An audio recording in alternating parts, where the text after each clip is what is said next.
3, 2, 1, c'est parti! Bonjour à toutes et à tous et bienvenue dans cette nouvelle vidéo.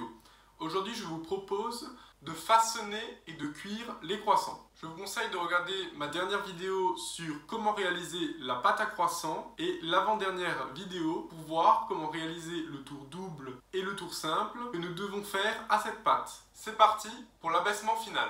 Le même jour où j'ai effectué le tourage, je l'ai juste passé 30 minutes au froid positif et maintenant je vais pouvoir l'étaler.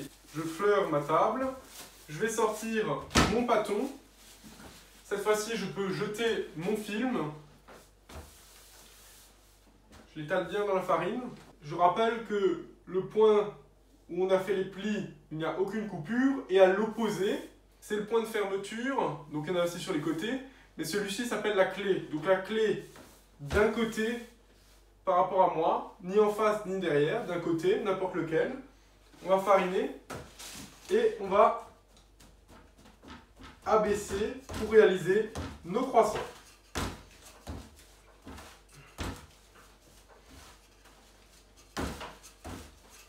Voilà.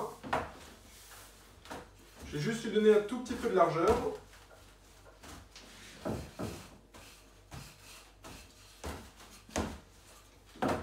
Voilà. Et maintenant, je vais faire l'abaissement final.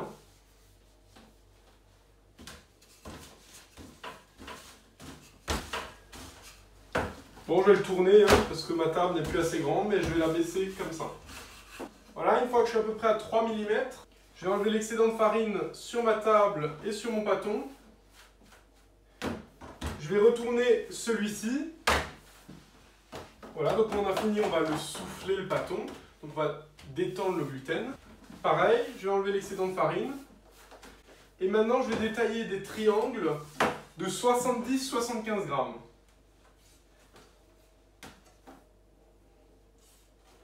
Vous voyez, j'ai pris ma balance, 76.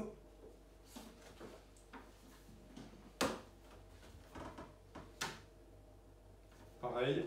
Voilà, une fois que j'en ai fait un, je vois à peu près l'angle que je dois avoir. Sinon, vous reprenez le premier, vous le placez dessus et vous suivez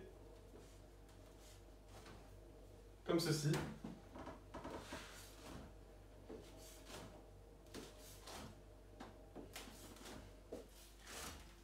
Voilà, et maintenant, on va faire des légères entailles au-dessus pour faire des jolis croissants courbés.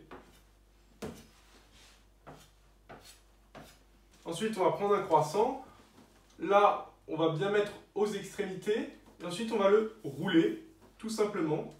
Je vais appuyer mon extrémité pour éviter que mon croissant ne penche à droite et à gauche. Et je vais reprendre pour courber. Et voilà, un croissant courbé. Donc on plie les extrémités, on le roule tout doucement, on appuie l'extrémité pour éviter qu'il ne penche, on replie ensemble et voilà. Donc là, on plie les extrémités, on le roule, on appuie là.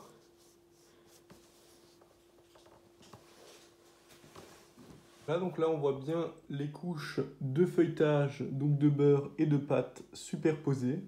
Donc là, on va dorer pour la première fois nos croissants. Donc la dorure, c'est quoi? C'est de l'œuf entier avec un peu de sucre et un peu de sel. Le sucre pour la coloration et le sel pour détruire la chalasse. La chalasse, c'est quoi? C'est la membrane qui relie le blanc au jaune. Voilà, donc je les ai placés dans mon armoire de fermentation et je vais les laisser pousser 2h30 à 3h. Voilà, donc là ça fait 2 heures que mes croissants sont en pousse. Et redorer mes croissants. Tout doucement parce qu'ils sont levés. Je vais éviter de trop mettre sur les zones feuilletées. Voilà, donc moi j'ai préchauffé à 200, mais chez vous je vous conseille de préchauffer le four à 220. Une fois qu'il est chaud, je l'ouvre et je vais enfourner mes croissants.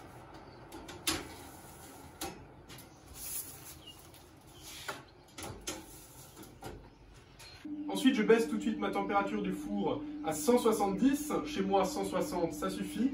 Et je vais laisser 16 minutes environ. Ça fait 1 minute 30 que les croissants sont dans le four et on voit très nettement les couches de beurre et de pâte superposées. donc le feuilletage. Voilà, donc il reste 8 secondes, ça fait 16 minutes, on voit qu'ils sont bien cuits. Donc je vais arrêter mon four et je vais pouvoir les sortir. Après ça dépend chez vous, votre four, comment il est. Il faut regarder, hein, c'est à l'œil, donc on voit bien le beau feuilletage hein, des croissants. Voilà, donc juste un exemple, quand on dort trop sur le côté, ça fait les couches qui se collent, au lieu d'être bien feuilleté comme celui-ci par exemple. Voilà, donc on va prendre un croissant courbé qu'on va couper en deux pour voir l'alvéolage.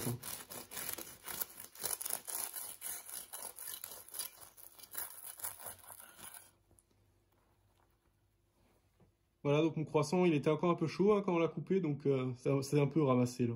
Je vous remercie d'avoir consulté cette vidéo, je vous souhaite un bon week-end et à la semaine prochaine.